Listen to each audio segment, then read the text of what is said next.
Hey everyone, it's me, James O'Reilly here. Very welcome this morning to our let's just call it our Christmas live stream, helping you with your business English. Okay, so what I'm going to do today is we're going to go very quickly into this, and we're going to continue with our 50 expressions that you need while you are doing business. So what I'm going to do is I'm just going to get it up ready. Give me a sec.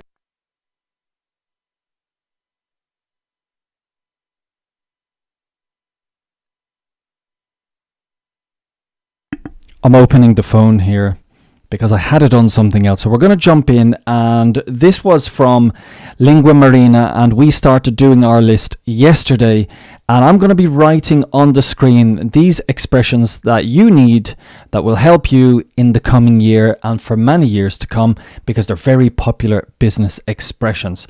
So let me get my text ready to go, and as I said, I'm going to be spelling these words for you at the same time, okay?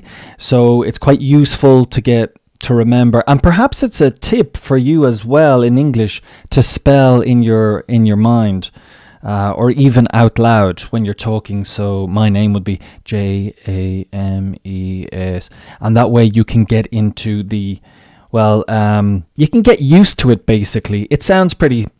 You might feel like, oh, it's a bit silly, but I think it helps. Let me get the next one here. Here we go. So what we did yesterday, just to remind you, is we went from to whom it may concern when you're writing an email. Please find attached. That was our number 2, please find attached. So when you add something like a document to an email, please find attached. As I said, in Spanish you say os adjunto or te adjunto, but in English we're going to say please find attached the document as requested. The next one then, we had FYI, for your information. I'm not going to write these ones because we did these yesterday, and you can find them in the video that I did yesterday in the LinkedIn stream or in the YouTube stream. Going down then after that, we had ASAP, ASAP, as soon as possible. After that, we had CV and resume. CV being used more on this side of the Atlantic, more in the UK, perhaps in Australia as well. And resume I really associate with the United States. Both interchangeable, okay? After that, let me turn down the gain on this. Just get away from this microphone a bit. Okay. After that, we had moving you to BCC. So it's when you are putting someone in on an email, but not necessarily to be involved. Okay, and you can then say, like I said yesterday, Maria, moving you to BCC. Thank you very much. Just to save your inbox. So you're not necessary for this conversation anymore, but I'll put you in BCC. And in Spanish it was CCO, I believe, in an email. Then there was CC, which is in an email, CC, which is carbon copy. And you can say, for example, like I said yesterday, hi Paul, I'm CCing Maria into this email because she is our financial officer and she will be giving us some help with this. Okay, I'm adding her, I'm CCing. Now, on to the next one was team building. These are exercises or fun things that you can do to create a good environment in your office, perhaps going on a day away together, even having a Christmas party can be part of team building. I want to talk about this later, the Christmas party.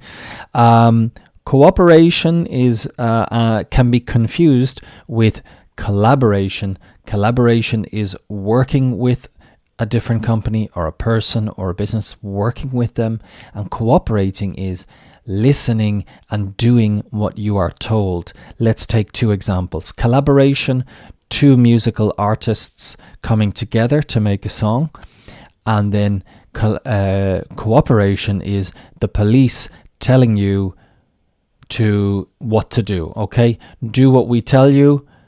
You need to help us do our job, to cooperate. So generally in the working world, you are working and you are collaborating with other people.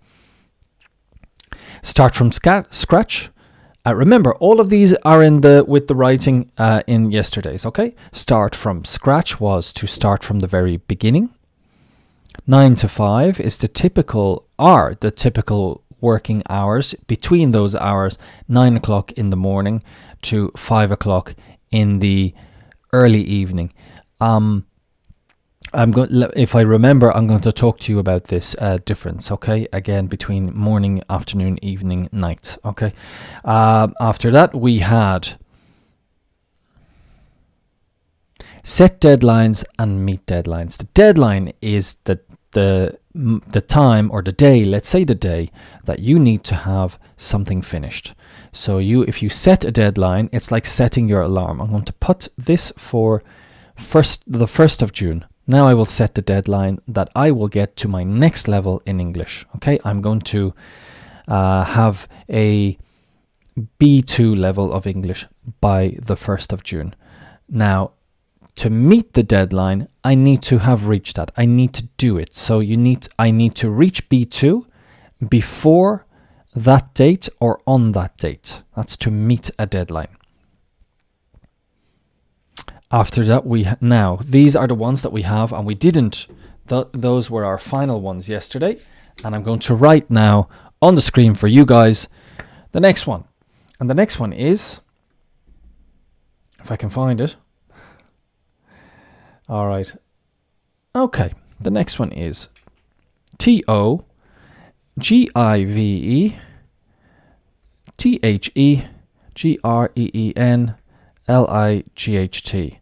To give the green light. This is when you have been, or you give the go ahead for something to happen. If you go to your manager, if you go to your boss, your CEO, and they give you the green light, like in traffic, what they are doing is they're saying, yes, I approve. They are approving, and that you can continue with what you need. Perhaps it is for a budget. Perhaps it is a project idea. Whatever it may be, to give the green light is to say yes and give approval.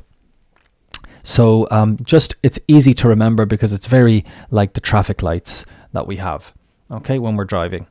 After that, we have, I'm going to do it up here. I need to, because I've got all this list. Okay. So that is to give the green light. Remember, listen to the and look at the spelling. And then we have BEHIND, BEHIND, SCHEDULE. Two different pronunciations for this: behind schedule or behind schedule. I generally use schedule more, and I think I hear it more as well. But schedule, it's kind of we say a moot or a debating topic. But schedule is fine. Behind schedule, this is when you have programmed something, and you are. Let's take the week: Monday, Tuesday, Wednesday, Thursday, Friday. On Monday, I will have this done. Tuesday, I will do this. Wednesday, Thursday, Friday. Okay. If you are behind schedule, it means that by Wednesday, you still haven't completed maybe everything on Monday, and your work is not finished from Monday. Your work is not finished from Tuesday. You are behind schedule because on Wednesday, you should be starting Wednesday's work. And the other one was ahead of schedule. AHEAD OFSCHEDULE.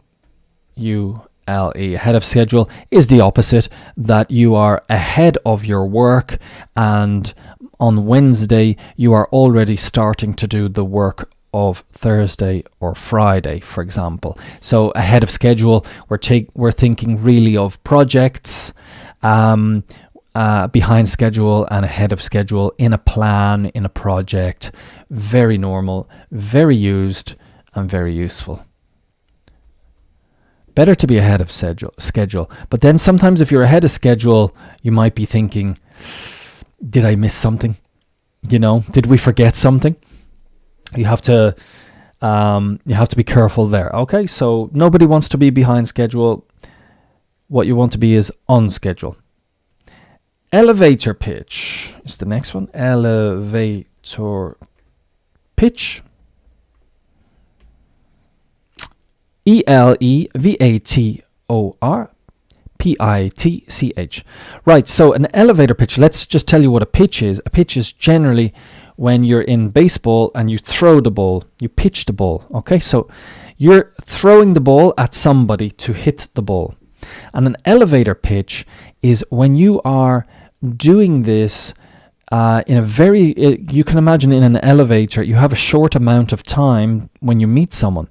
So you have to throw your idea at that person who might be important in a short amount of time. You only have, let's say, a minute or a very short amount of time to give an idea, a sales idea or a new idea. So let me give you an example.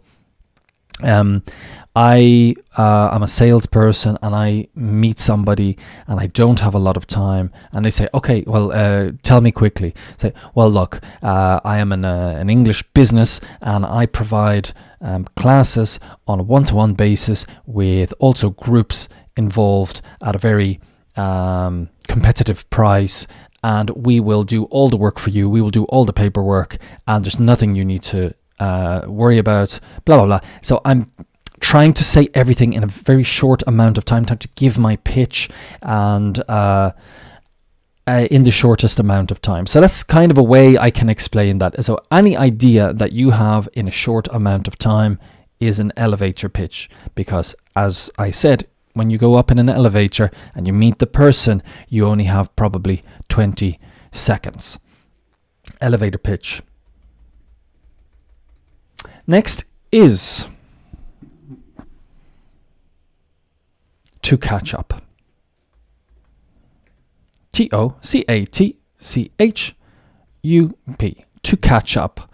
So to catch up is perhaps, well, there's two ways of looking at this. As I said, in English, there's always different ways to look at things. Depends on context.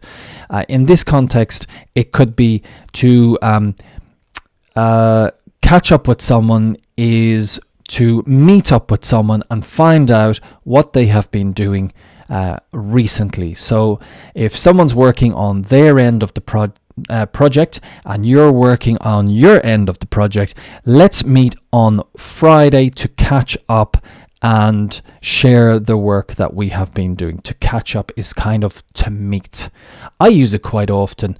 And often you'll hear people say, I'll catch you later, or let's catch up on Friday. It would be great to catch up. There is another meaning to this, like everything, but we'll just focus on this one today. To catch up. All right, where are we now? I know where we are. We're at the coffee time, so let's have a bit of coffee.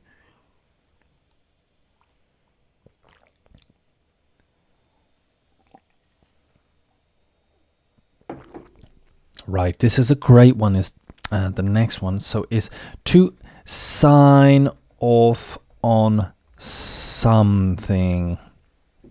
TOSIGNOFFONSOMETHING.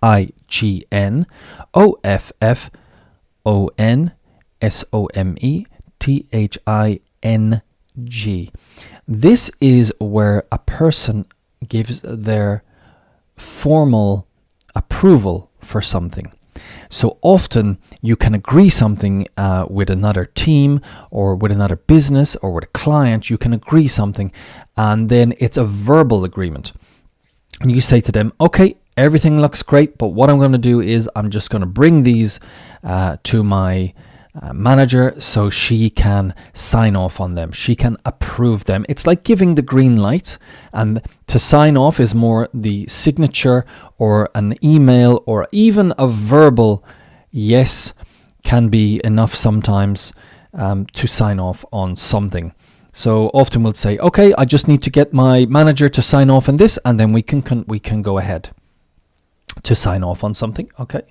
Normally the something is to sign off on a contract, for example. Okay, great. We're moving on. Then we have TOBEAHEAD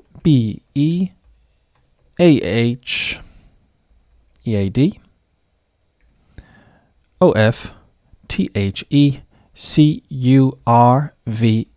to be ahead of the curve.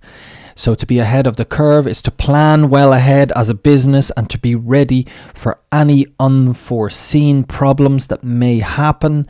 And also, this planning ahead could be looking at, for example, what's going to be the trend in 2023. So we take two well-known companies in trainers or sneakers like Nike and Adidas. They want to be ahead of the curve. So maybe next year they want to be thinking about designing what's going to be fashionable. Basketball shoes, or more running track shoes, or some new innovative design. Planning for this kind of thing, trying to stay ahead of the game, ahead of the curve. And we're on to the next one. This generally happens at the beginning of a process when we're not sure. So it's BALL PARK FIGURE. Okay, so figure is another word synonym for number. Okay, a figure, when we talk about business, is often we talk about the figures, the numbers. So a ballpark figure is when you give an estimate, an approximation of a price. Right now, I don't know how much this is going to cost, but we are, let's say I'm doing my elevator pitch. It sounds good to the CEO of the company, and she says to me, okay, James, how much is this going to cost me? And I say, well, right now, I'm not exactly sure. I would need to look at the numbers when I go back to the office. And she might say to me, well, just give me a ballpark figure. And I'd say, well, for a company of about 300 people, you're looking at 25,000. So it's an about number, an approximation. And then, of course, I'll come back and I'll give her an exact figure later on. So that's a ballpark figure. If you're wondering where ballpark comes from, I suppose it comes from baseball, which is the nickname for the place where they play, is the ballpark. And maybe, I couldn't tell you exactly, they hit the ball, it lands somewhere, but it lands somewhere in the ballpark, okay? So we know it's in there, but not exactly. We don't know where the ball is. So that's kind of the number. That's my guess anyway. Very common. So if you want to say to people, can you give me, if you're talking about numbers, can you give me a number? Say, can you give me a ballpark figure? It's very well known in the English world to say this. Very common. Right, then we have to TOKICKOFF, and we'll use this in the simple meaning of to start something, and to start something like a meeting. So, okay, guys, let's kick off the meeting. The meeting will kick off at 8 o'clock, or we're gonna kick this meeting. We're gonna kick this meeting off. It's very kind of casual now. You have it more in businesses where they're rolling out or launching, but to kick off a meeting, for example, is very common to use this expression. Okay, let's kick this meeting off. First, I want to talk about blah blah blah. Okay, to kick off a meeting. Next one is WHITECOLLAR.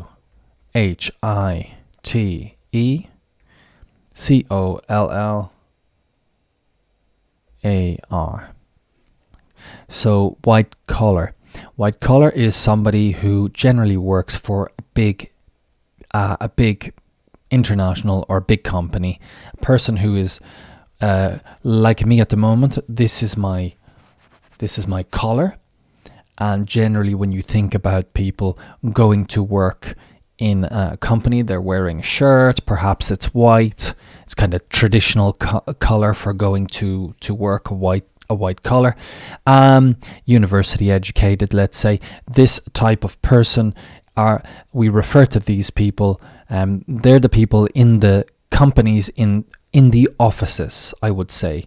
And then the other one is blue collar, and blue collar are the people working more in the factories.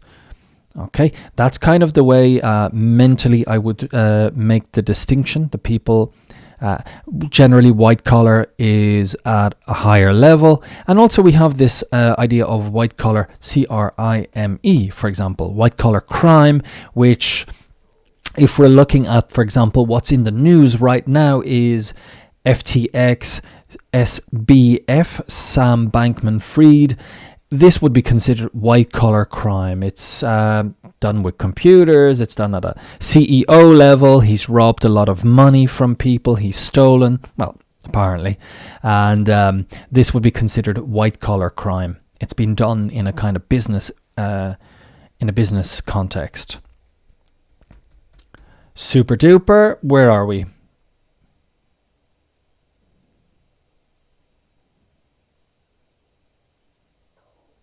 Next one's quite simple. TOLOOK, ATTHEBIGPICTURE, to look at the big picture. Okay, so here it's looking at everything, kind of standing back and looking at taking everything in and what everything means. So when we look at the big picture in relation to a company, we need to look at the effects and the rewards that we can get from expanding, for example, into a new market. Let's say we're going to expand into Asia, and we need to see what is that going to bring us. Let's stand back and look at the big picture. Well, the big picture is we're going to be expanding. We're going to get notoriety. People will learn about us. They'll know more about our company in Asia, and we will become more well known. And even though it will cost a lot of money, in the long run, it will be very useful. Look at the big picture. And you can use it for everything. Very common expression. Stand back and look at the big picture. All right. Okay, the next one is to PLAYBYTHE To play by the book means simply to follow the rules. To follow the rules, to follow the standards, the rules, the norms. Well, I wouldn't say. I think the norms might not be a great. I'm not sure if it's a normas, because normas might be more rules. But in English, the norms are like just generally what people do, and just follow by the rules, play by the book.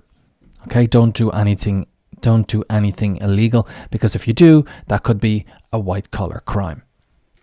Play by the book, follow the rules.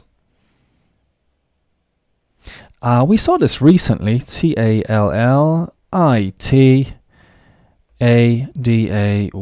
To call it a day means to finish temporarily, perhaps for right now. So when we want to stop something, the example is you've been working on a project all day, you've been in a meeting for quite a long time. You could say, okay guys, let's call it a day. That means let's finish for now. Let's finish. You can just finish for now, or you can begin again tomorrow. But when you call it a day, it's like saying, okay guys, let's quit. But we don't really say this in English, let's quit. So we just say, let's call it a day. Or another way would be to say, okay, I think that's enough for today. But call it a day is quite commonly used, and we use it when we want to just finish. Okay, let's call it a day. Very common. All of these are common. If they're not, I will let you know.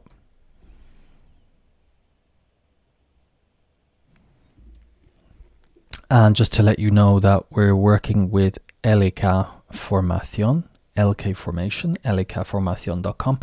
Just tailor-made solutions for your business. Hop over to the website and check it out. And we will continue now with our list. I hope these are going to be useful for you. They are very useful expressions. And just remember, you can go back and look. As I said, yesterday I did some. Next one is there we go. TOCORNER THEMARKET. To corner the market is to be the biggest player in the market, to be the most aggressive, most in control. So if you take a company that really controls everything in their sector, they have the market cornered. It's generally what most big businesses would like to do. They would like to corner the market. So it's like getting the market, which is all the business, into a corner, and I have it. So perhaps in the early days of smartphones, Apple had the market cornered. They cornered the market. Now it's more open. There's a few more players, but that's an idea. If you can think of any business where one particular company has the market controlled, they have cornered the market. Perhaps an oil company in a certain country, or like I said, a telephone company, any company in any area where they have most of the control.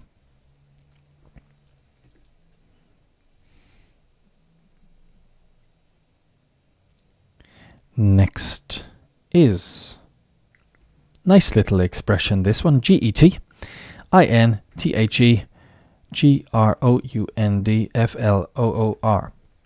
Get in. I'm going to have to stick AT in here.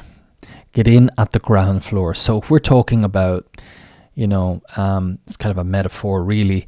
You're thinking about a new startup, and you get in at the ground floor with that company, that startup. It's like the ground floor is like you're getting into an elevator, you're getting into a lift, and you're getting in with that company when they are on the bottom floor, when they are on the ground floor. Their stock is not worth much, and you're probably taking a calculated risk. But then you get into the elevator, and the elevator, of course, goes up. First floor, second floor, and the stock value rises. So when you get in with a company at the early stages, you get in at the ground floor, and then you're taking a risk. But let's take an example of people who got in at the ground floor with Facebook or Twitter or Tesla. When they got in and they invested early at the ground floor level, now their stock, acciones, is worth a lot of money. So that's to get in at the ground floor, a kind of. Then, of course, it's a risk, because you're talking about as well things of like where it's a risk, like a cryptocurrency, like, oh yeah, I gotta get in at the ground floor, this crypto is gonna be huge, and then we see what's happened. Okay, so the get in at the ground floor can also go to the basement, So nice expression. I like that one. I think it's pretty cool. Next one is used a lot. To think outside the box. Okay, this was an expression that was overused, perhaps, probably still is used a bit too much. But if you say it in the right context, it's got a nice meaning, to think outside the box. Like, so you imagine yourself in a box and you're constrained. You got to think outside the box. You got to think bigger. You got to look at the big picture. So think of alternative ways to do things. Thinking alternatively is a nice way to put it. Think outside the box. Let me go through the spelling. TOTHINKOUTSIDETHEBOX. And we'll go back to think outside the box. What have we got next?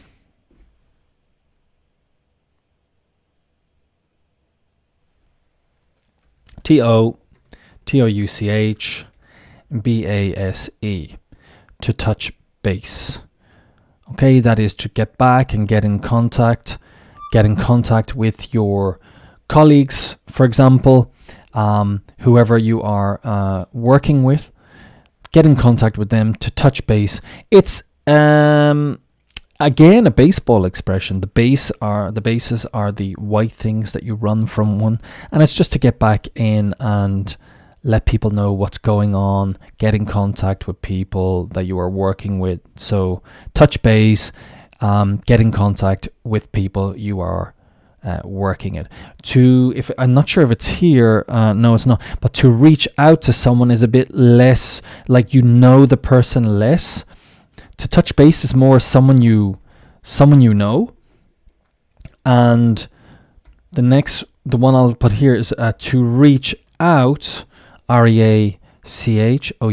To reach out is more, there's a distance perhaps. Maybe that's more like a client, for example, or a possible client, or someone you don't really know. So I might be asked to reach out to prospective clients. I don't know these people.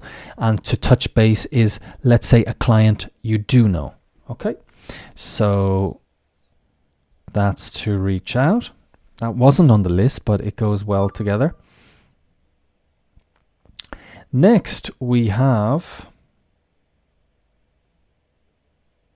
yes, it's a nice one. I'm just gonna, yes, WORDOFMOUTH. This is when you talk about a product, a person, whatever it may be, and you are telling people about how good it is. And it's a nice way that you can start to grow your business. For example, could be someone like me. It could be people start talking about what I'm doing. Say, oh yeah, so there's a guy, he does live streaming in English, and it's quite useful. He has some good expressions. And right now, not many people are watching me, but by people telling other people, by word of mouth, 1 second. By word of mouth, the audience begins to grow. Okay, so word of mouth there, and it's a very good way of advancing your marketing. Word of mouth, telling other people. After that, we have this one. Red tape, REDTAPE. Red tape is bureaucracy. Red tape is administration. It is all of this paperwork that you need to do in order to get something done. And not many people like doing it, of course. It can be very time consuming, very stressful for people, and nobody likes red tape. So when you're trying to get, for example, something done in relation to a project, perhaps red tape could be working from one country to another country and trying to negotiate or navigate all of this red tape, all of this bureaucracy, these rules in the EU, the rules are different in the UK, the rules are different. So red tape, nobody likes red tape, but it certainly exists. Okay, so next one is over here with the same word, to be INTHERED.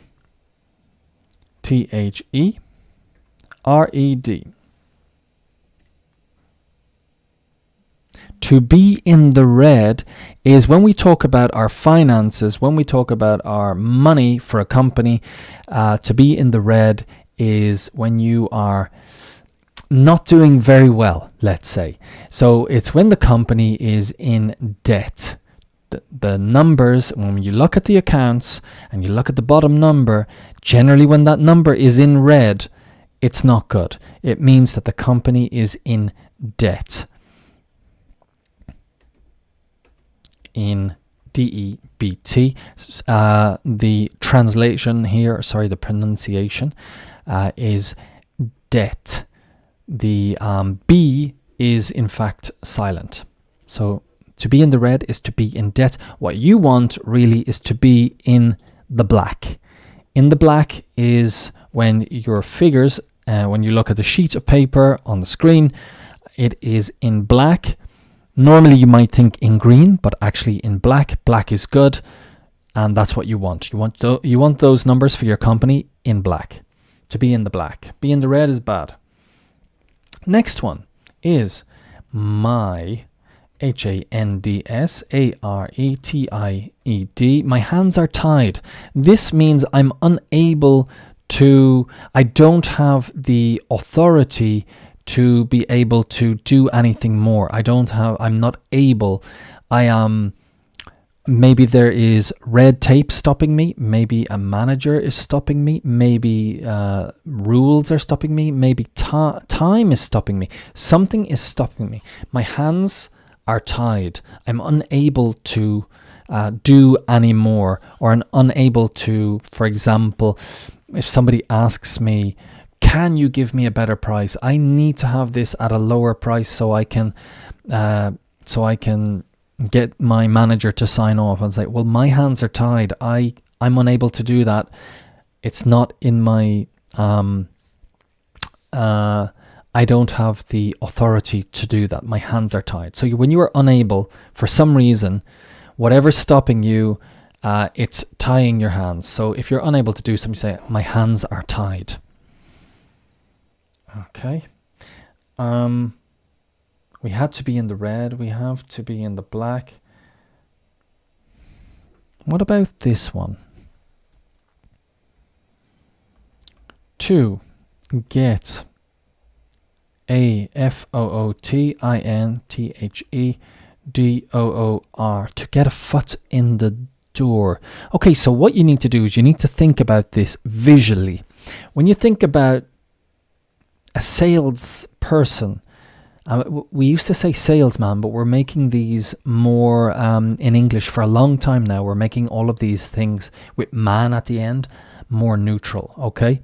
So it used to be a salesman, and the traditional way was a salesman, but now a salesperson would go from door to door, and they would have a product, and they would say, hi there, if you have a few moments, I'd like to talk to you about the, and the people shut the door. Go to the next door. Hello, very nice to meet you. Could you... Door closed. Not interested. But so then these salespeople perhaps would develop a technique of, to stop the door from closing, is to put their foot so the door can't close. So when the person tries to close the door, say, oh, sorry. And you put the foot there to stop the door from closing. You say, please, if you just give me a moment, I'll quickly explain. You go, okay, you've got 20 seconds. Okay. So tell me quickly. And when you get the foot in the door, it's that opportunity. It's just to get the opportunity that then can lead to a contract or a bigger opportunity or a merger, or not a merger, but a collaboration or a sale. So often, for example, people see doing internships for free as a foot in the door. That's working for a company for free as somebody maybe who's just graduated from university, and you just get an internship, you work for free. But what you're doing is you're getting your foot in the door, and hopefully that will lead to something bigger. And hopefully for you as an intern, it will be a job. A foot in the door is, okay, for me as a teacher, let's say if I were working on my own, to get a short contract with a company and then work with them for a short amount of time only, and if they like me, they'll continue, or it gives me that opportunity. Get the foot in the door, or even do something for free. Okay, so don't forget that. That is a foot in the door. And very commonly used, I'm sure in your language you have something similar, but that is the visual expression that we use. So what you want to do is get a foot in the door. Next one. S-O-U-R-C-I-N-G. Outsourcing. This is, if we take me again, for example, somebody wants me to give them a class, let's say in English, and I, as an English teacher, find another English teacher to do the work for me. And I'll say, I have a client, they are looking for someone for 2 hours a week. The company will pay me and I will pay you. So I outsource my work. Now, if we take you can take bigger companies who are hired to do whatever they are to do, and then they get someone else to do it, and then they sell the product. So it's very common to outsource. You are hired, and then you get someone else to do the work. Outsourcing. Next one, T-A-R-G-E-T. D-E-M-O-G-R-A-P-H-I-C. Make sure I spelled that correctly. English is not a transparent language. Yeah, graphic. Yeah, demographic. Target demographic is the people or the businesses or whatever that you are focusing on. So your target demographic, if I make toys, my target demographic could be children under the age of 5. If I make toys, my target demographic is children under the age of 5 with this toy. And then I could even be more specific and say it's boys. I'm targeting boys. And we move it into a business context. You're targeting, you make a product and then you are targeting, who are you focusing on? Adults, teens, children, old people, business people, people going on holidays. The group of people and the type of people that they are is your target demographic. The demographic is really the type of people. It's an easy way to say that word. And their target is where you are focused. Let's go here, and we have something, unfortunately, that is happening quite commonly now. Downsizing. This is, let me see. Yeah. Downsizing is something that's happening in a lot of companies. I had a quick look at the headlines this morning, and again, I saw another company. Can't remember where. Well, let me see if I can find it. It was, yeah, the news has changed, but it was, yeah, I don't know, maybe it was BlackRock or something, but I don't think it was. Yeah, I was just looking at the news feed this morning quickly, and it had that one of these companies is downsizing. I'll say, so what downsizing is essentially is cutting your staff. Your staff are your working people, and you are making, so you have 100 employees and you're turning it into 50. You're downsizing. Upsizing would be the opposite, I suppose, wouldn't it? Upsizing. Downsizing. Okay. Here we have something, let's staff, we just mentioned, STAFF, SHAKE, staff shakeup. Staff shakeup is essentially what Elon Musk has done when he went into Twitter. He cleaned out a lot of the staff and he's changed a lot of people. He's done a staff shakeup. He's changed a lot of people. He's moved people from one area to another. He's fired people. He's hired people. He's changed the staff. And that's what a staff shakeup is, essentially. Another one here is quite useful, is end user. End user is the person who will use the product. Okay, let's start at the start. We start in a factory and we make a product. We were talking earlier that we have a company that focuses, and our target demographic is boys under 5 years old. That's who we are focusing. We're making toys for them, okay? And at the end, when we go through all of the production process and delivery and all of the logistics, at the very end, the user of our product will be a boy who is under 5. Okay, we are a toy company. That boy will be an end user. Okay, it's a bit sexist to talk about that now, boys and girls, and they all play with the same toys anyway. But let's say the end user is a child under 5 years old. Okay, let's put it that way. In the past, it would have been a boy at that age, and now we're looking at the bigger picture is let's get the girls involved too and have our toy to be our end user. Shouldn't be just boys, it should be girls as well. Okay.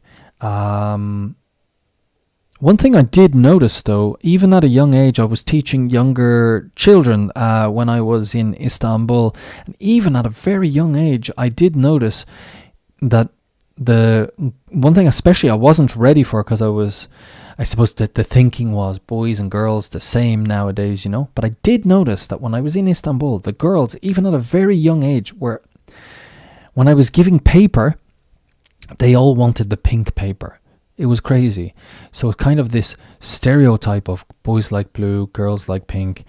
At that time, which was about 7 years ago, it was very true. So I don't know, that's something to look into, but if you had your toy product and you were focusing on your demographic was girls or boys, you could say, why don't we just make this pink as well? And the girls will want it too. Okay, I'm getting sidetracked. To get sidetracked is like I'm losing my focus. All right, let's go.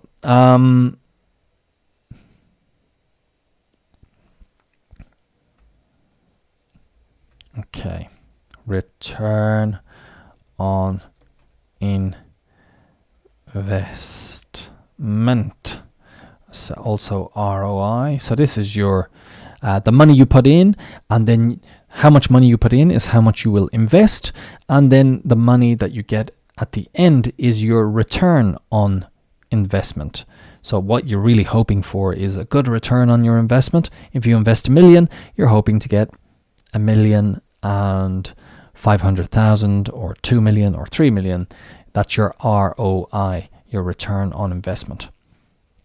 Okay, so I think I've done pretty much all of them now. Let me see, just if there's another one.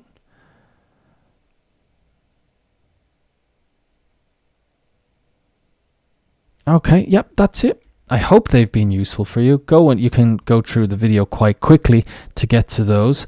That is the pretty much around, there's about 45 to 50 words there that are quite useful for you in your business world to know them anyway, become familiar with them, and then be able to use them in 2023. So what I'll do is as well, I'll probably be making shorter videos of this type of thing later.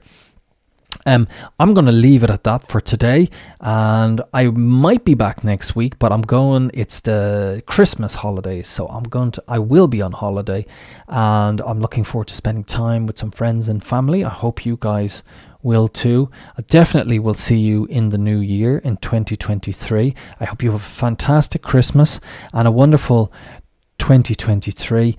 Don't forget, stay listening to English. A couple of podcasts that I will recommend for you now would be The Intelligence from The Economist, you can find on any platform, and also the podcasts from the Financial Times, which, trust me, they're not boring, they're not too intense, they're really quite enjoyable, and they are free. You can download the application from the Financial Times, go to the podcast section. Just hit my phone. Go to the podcast section, and they are for free. So enough from me. Concentrate on your listening. I'll be back in 2023. A very happy Christmas and a wonderful new year. See you in 2023. Bye.